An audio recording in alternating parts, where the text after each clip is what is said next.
Il paraît que sur la France, ça a soufflé dimanche 11 juin 2017 un grand vent frais de renouvellement politique.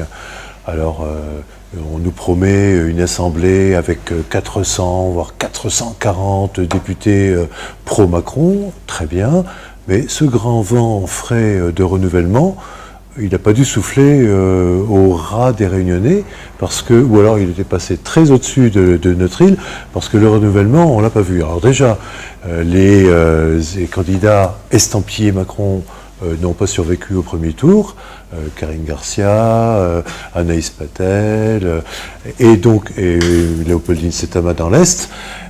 Seuls ont survécu au premier tour des candidates, je pense, à gauche ou au centre, qui sont Macron compatibles, Erika Barège, Monique Orphée qui était investie, effectivement, Thierry Robert notamment, et ceux-là vont se retrouver sur les bancs d'assemblée, vraisemblablement dans un groupe, un méga groupe qui va comprendre ces 440 députés sur 577 quand même.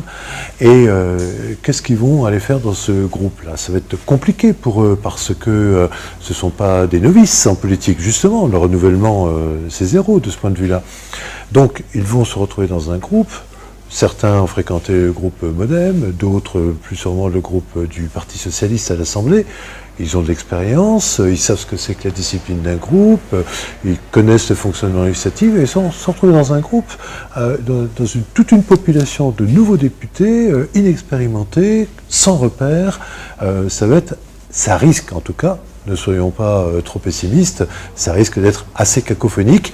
Et cette cacophonie, s'il n'y a pas un chef d'orchestre du groupe parlementaire Macron à l'Assemblée qui tienne ses troupes, cette cacophonie, on peut le dire tranquillement, sera symphonique. Et ce sera peut-être l'édito de demain.